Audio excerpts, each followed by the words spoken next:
buen día, señoras y señores. ¿Cómo están ustedes? Hoy día les quiero llevar a hablar sobre un tema que ya está hace rato ahí encima de la mesa, ha quedado boteando y resulta que parece ser que nadie, vamos a preguntar, parece ser que nadie ha tomado verdaderamente la pelota. Vamos a hablar de aquella falla de San Ramón o falla de Ramón, en realidad, con un geólogo, con el geólogo Cristian Salazar. Él es profesor asociado de la Facultad de Ingeniería de la Universidad del Desarrollo. ¿Cómo estás, Cristian? Muchas gracias por estar con nosotros. Buen día. Muchas gracias, buen día también, un gusto que me hayan invitado al programa. Oiga, vamos, entremos al tiro en materia porque es un tema que a mí me provoca cierto temor, no solamente por lo personal, sino que porque hace rato que se viene hablando de esto. Hay estudios del 2012, por ahí, incluso antes, sobre este tema, y recién ahora se ha publicado un proyecto, un trabajo que hizo la Universidad de Chile, me parece, en sismología, donde dice que estas fallas están activas. Partamos preguntando lo primero, ¿qué es una falla?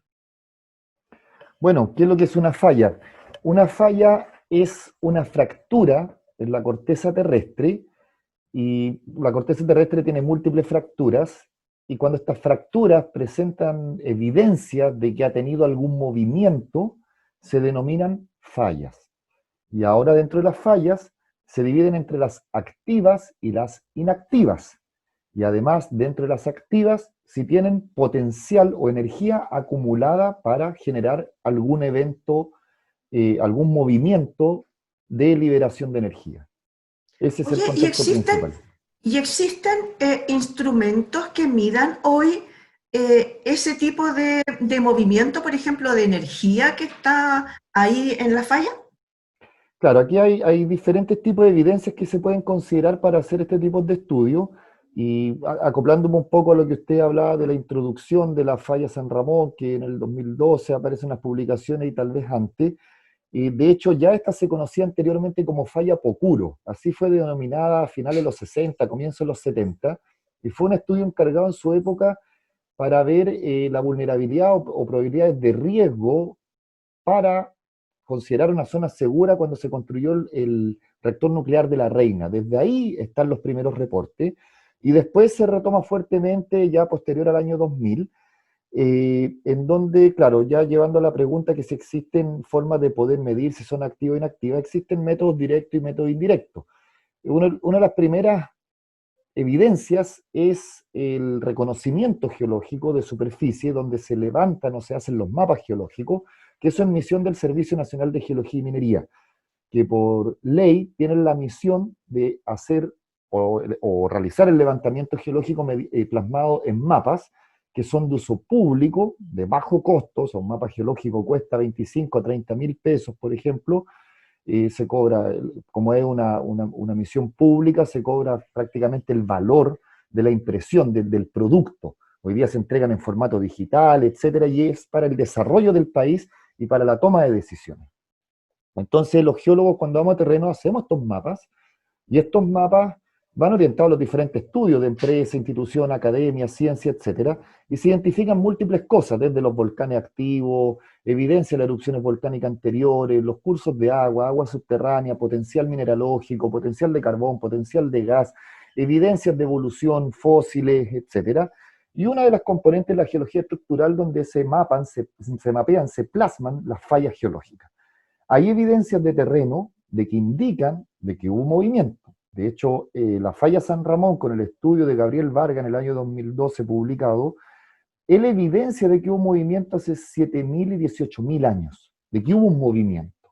Él logra determinar, logra datar cuándo fue ese movimiento, y después posteriormente, creo que alrededor hace de 3 años o 4, si mal no recuerdo, por un programa a través de la ONEMI vinculado al Ministerio del Interior y la Universidad de Chile, se colocan estaciones de monitoreo, que son 25 instrumentos entre sismógrafos y estaciones totales GPS, que con estos sistemas combinados se logra medir si hay energía acumulada.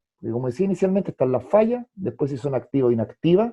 Activa es que tuvo movimiento en los últimos miles de años, eso está comprobado para la falla San Ramón, y hoy día lo que se tiene que comprobar, que el gran punto de discusión, que tenga energía acumulada. Doy un paralelo, por ejemplo, en el año previo al 2010, al terremoto del 27F, existían publicaciones el 2002, 2013 y si mal no recuerdo el 2009, donde mediante este tipo de instrumentación se había medido que existía deformación de la corteza producto de acumulación de energía. Entonces hoy día el gran desafío para la falla San Ramón es demostrar si tiene o no tiene energía acumulada. Y según el último Congreso Geológico en el año 2018 en Concepción, expusieron los encargados de este estudio los resultados y hasta hoy no hay energía acumulada. Y de hecho, una de las zonas, de hecho, la falla San Ramón pertenece al sistema de fallas del margen occidental de la cordillera de los Andes. Nosotros vemos de que a la parte oriente de Santiago comienza la cordillera de los Andes. Desde ahí, desde el borde de la zona oriente de Santiago, del pie de monte Los Cerros, hasta la frontera con Argentina y más, hay una serie de fallas. Y de hecho, muchas veces nos ha despertado y llamado la atención de que se habla de que hay eventos sísmicos en la zona de Farellones. Técnicamente, claro, es 40, 45 kilómetros al noreste de Farellones, pero está asociado a la falda del Cerro del Plomo. Y esa es la zona, en la región metropolitana, que ha tenido mayor actividad sísmica. Entonces, hoy día hay que poner especial atención a esa zona. También, por otro lado, hay 25 instrumentos monitoreando la falla San Ramón y no se ha demostrado aún de que haya energía acumulada. De hecho, si vemos los mapeos, y eso está disponible por Chile Transparente al Centro Sismológico Nacional, las municipalidades, las organizaciones civiles pueden pedir estos informes a través de Chile Transparente y ellos tienen mapeado la sismicidad presente en la cuenca de Santiago y sus alrededores. Y los puntos dan en la zona a la falda del Cerro San Ramón, lo que denominan al noreste de Farellones. Mientras que la falla San Ramón no presenta actividad, no tiene evidencia de sismo de 2 grados, de 3 grados o algo por el estilo. Entonces, aquí hay un tema más global que discutir sobre la vulnerabilidad del peligro y riesgo geológico al que está sometido la cuenca de Santiago. Y también otras ciudades, que es un tema que se debe abordar. De hecho, el CERNA Geomín, de hecho yo trabajé un tiempo allá, tenía una propuesta del Plan Nacional de Peligro y Riesgo Geológico, que eso se necesita que salga. Tengo entendido que estaba en discusión, no sé en qué etapa hasta ahora, pero eso es lo más necesario hoy día, tanto para Santiago y todo Chile, el Plan Nacional de Peligro y Riesgo Geológico. Hoy día tenemos un Plan Nacional de riesgo y monitoreo volcánico, que se está realizando. Chile tiene 90 volcanes activos, se están monitoreando 45 volcanes las 24 horas, los 7 días de la semana, y eso es un muy buen plan, muy buen programa de primer nivel. Y hoy día tenemos que dar ese siguiente paso, el global. Plan Nacional de Peligro y Riesgo Geológico, y sobre todo para las grandes urbes. Oye, me llama la atención lo que dices tú, porque siendo Chile un país netamente lleno de sismos, de terremotos, de temblores, y que no tengamos ese estudio que dices tú, que sería como prioritario, ¿no es cierto? Sí, bueno, aquí a ver, digamos, trato de tener una visión constructiva. Lamentablemente a veces los científicos nos sentimos incomprendidos. Hay tema de ego, el científico muchas veces cree que es dueño de la verdad, que tiene la razón o cosas por el estilo, pero también el científico tiene que hacer un acercamiento a la comunidad y un acercamiento a la autoridad. La autoridad, sea la que sea, desde el alcalde hasta la máxima autoridad del país, no es científico. Y si es un científico, como hoy día el ministro de Ciencia maneja una temática fuerte en ciencia, entonces debe haber ese trabajo en conjunto. Chile presentó hace 3 o 4 años un informe de resiliencia, o sea, cómo estamos frente a la vulnerabilidad de desastres naturales, desde los incendios forestales, volcanes, terremotos. Ese fue un muy buen acercamiento, donde tiene que decantar y tiene que plasmarse. Hoy día, yo por un lado digo, la misión de los científicos es hacerse escuchar, plasmarlo en un lenguaje y una forma de comunicar a la autoridad y a la población entendible y de una forma práctica, y las autoridades correspondientes abrir más los oídos y poder ver cómo esto puede afectar, y la misión principal es de que la población pueda desarrollar un estilo de vida equilibrado, saber qué hacer frente a los desastres naturales, porque no existe ciudad en el mundo que no esté latente la vulnerabilidad a algún tipo de fenómeno natural. Fenómeno porque ocurre ocasionalmente. Ujú. Grandes olas de calor, inundaciones, volcanes, terremotos, etcétera. Todas las ciudades del mundo, en todos los lugares, en todos los continentes. Entonces, como población debemos estar preparados. No podemos reubicar las ciudades.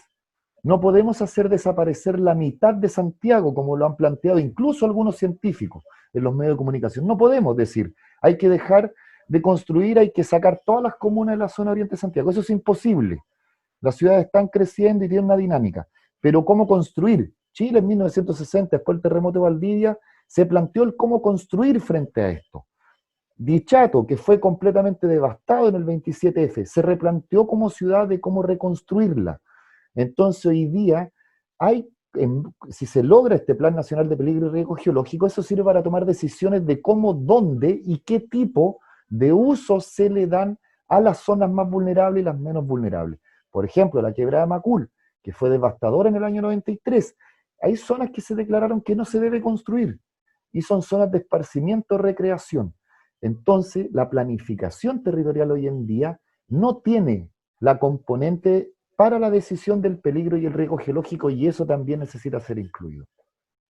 Oye, me lleva un poco a la tranquilidad de escucharte, pero a ver, ¿por qué podrían entonces algunos científicos, como dices tú, haber dicho que la falla de San Ramón está activa? Digamos si no hemos aclarado dónde está. ¿Tú me puedes decir exactamente, más o menos, lo que es la extensión, la profundidad y el ancho que tiene?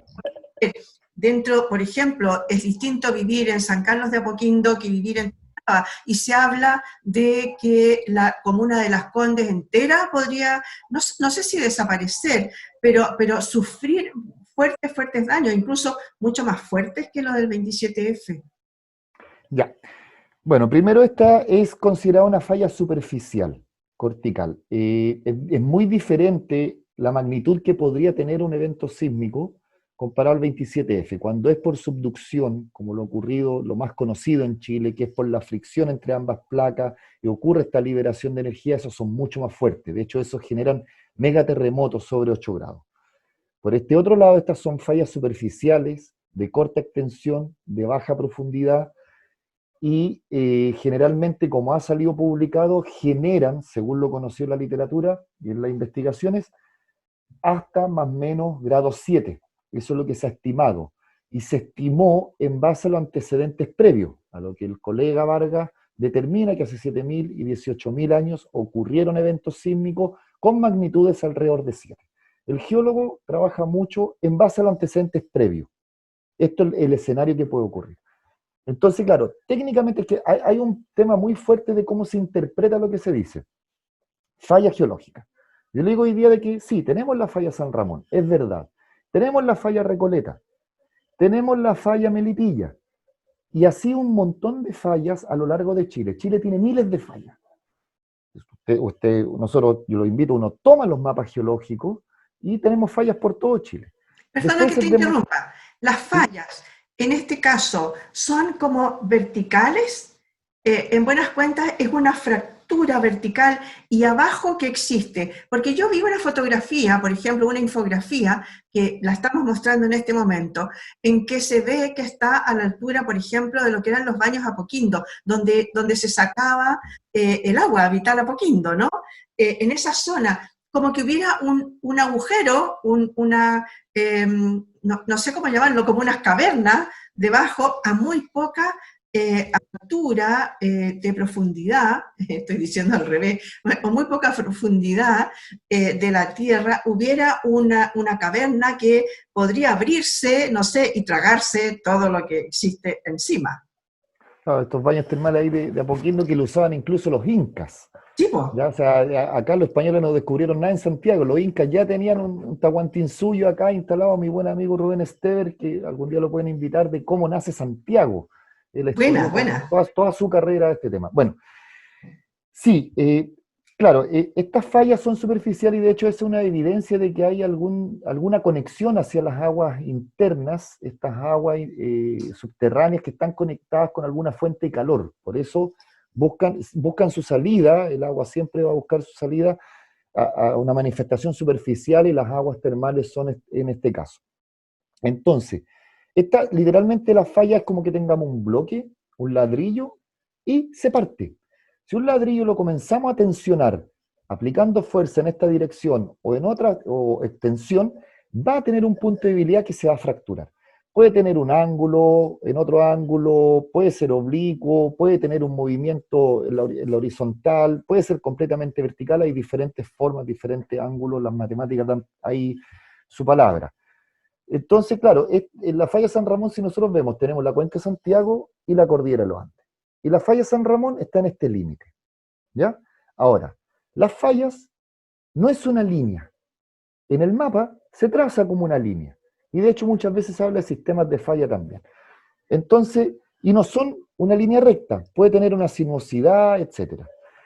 De ahí, entonces uno puede hablar a veces, se habla de brechas de falla, a veces las fallas son marcaditas con un plano perfecto y todo.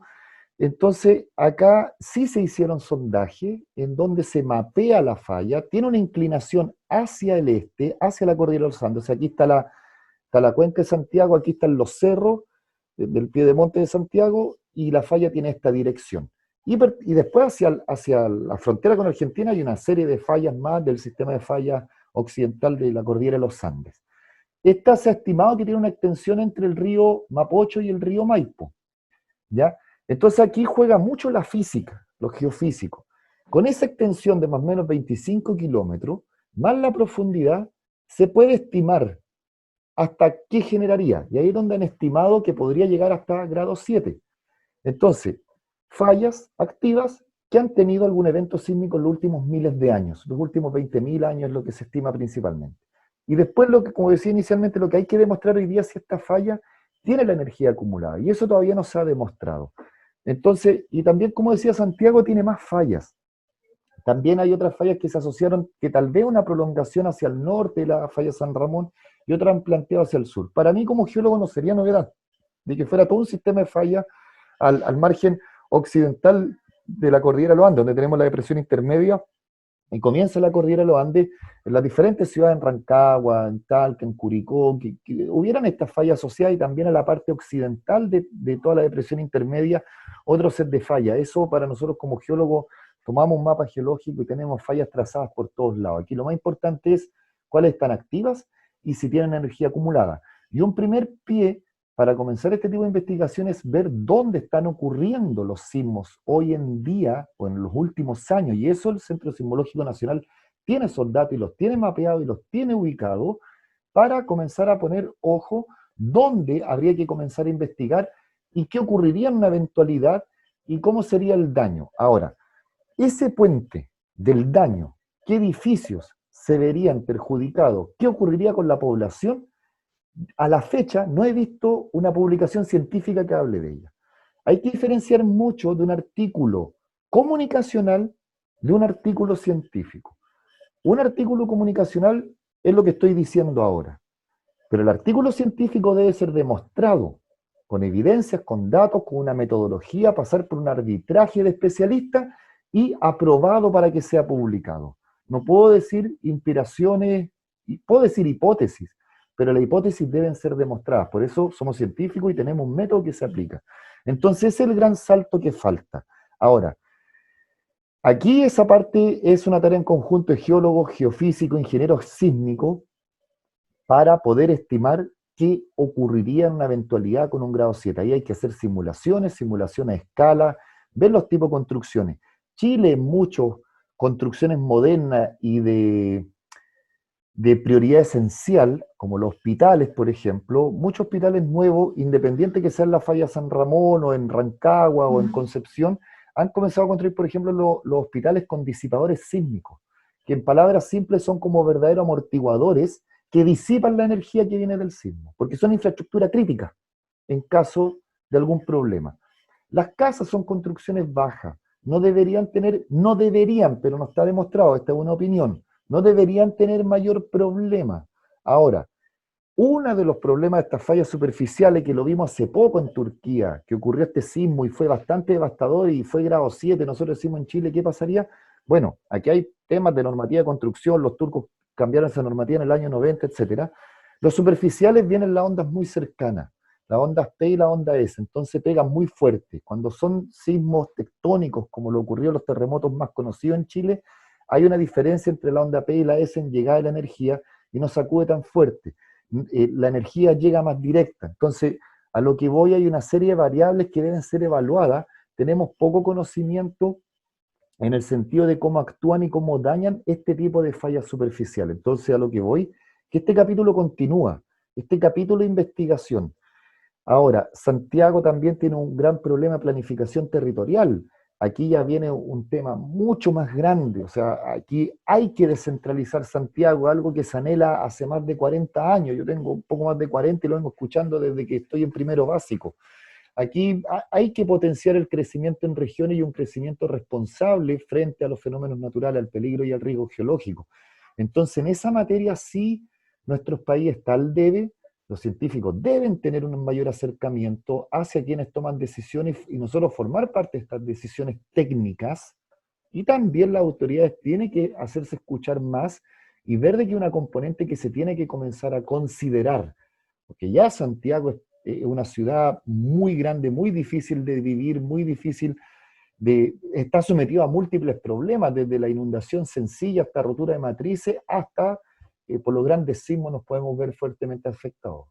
Sí, oye, pero claro, por supuesto, eso es materia en realidad ya urgente de cómo descentralizar Santiago, descentralizar Chile en realidad, ¿no? Y que no solamente en materia de construcción, implica el hecho de tener que a lo mejor cambiar o variar dónde construir las empresas, dónde estar las grandes fábricas, dónde etcétera. No, no solamente concentrar el poder y la administración en Santiago. Tú dijiste en algún momento que Santiago está lleno de fallas, y supongo que Chile en general. ¿Han habido algunos temblores o terremotos, sismos, que hayan sido a raíz de alguna falla y no de las placas que están peleando? Se estima, hay un evento en 1958, puedo estar equivocado, fue en los años 50, en Las Melosas, hacia el Cajón del Maipo. Y se interpreta como que fue un evento sísmico este tipo de fallas superficiales. Ese es el único antecedente que manejo. La introducción de la instrumentación en Chile, el Centro Sismológico Nacional, se funda en 1906, después del terremoto de 1906 de Valparaíso. Se fortalece a medida que van ocurriendo grandes sismos en nuestro país. Después del 2010 se fortalece mucho más. De hecho, hago el paralelo con vulcanología. Después de Chaitén 2008, se fortalece muy fuerte. O sea, en el 2008 vulcanología tenía 5 instrumentos, 2 vulcanólogos. Hoy día es un centro de excelencia en Temuco, muy bien fortalecido, muy bien implementado y que está avanzando. Entonces, después de estos grandes hitos, se fortalecen las instituciones, se fortalece la instrumentación, se fortalecen el capital humano avanzado. Entonces, el de Las Melosas es el único antecedente que manejo y que tuvo un daño, pero no superó el grado 7, según lo estimado. Y lo que dicen las publicaciones científicas a nivel internacional, este tipo de fallas superficiales generalmente no superan el grado 7, van por esa envergadura, porque no logran acumular más energía frente a los eventos, digámosle, más tectónicos del proceso de subducción, como son más grandes, son trazas de más de 100 kilómetros, logran acumular energía y se genera una ruptura, no es solamente un punto, es una fractura a lo largo de una zona, y tienen mayor energía acumulada, se produce una mayor fractura, una mayor liberación de energía. Aquí el caso de la falla San Ramón es más corta, 25 kilómetros, la acumulación de energía sería mucho menor y por eso se estima que llegarían a un máximo de grado 7. Esas son las estimaciones que se hacen. Oye, cuando tú me hablas de trazas, ¿me estás hablando del largo? ¿Me estás hablando del ancho? Del largo, se habla de traza como largo, y hay también algo que me faltó responder antes, ¿cuánto es el ancho? Los anchos de estas fallas pueden variar 1 kilómetro, 500 metros de ancho, en algunas partes es más delgada, en otras partes más ancha. De hecho, geomorfológicamente, o sea, de acuerdo a la forma, esto generalmente se puede ver, bueno, en la parte norte de Santiago, nororiente, principalmente como desde la Plaza Los Dominicos hasta San Carlos Apoquindo, hasta el Estadio San Carlos Apoquindo, por ejemplo, y más hacia el sur por Peñalolén. La Florida es más o menos cuando ya cambia el nivel, que sería un poco más al oriente de Tobalaba, hacia allá venían los presidentes o algo por el estilo.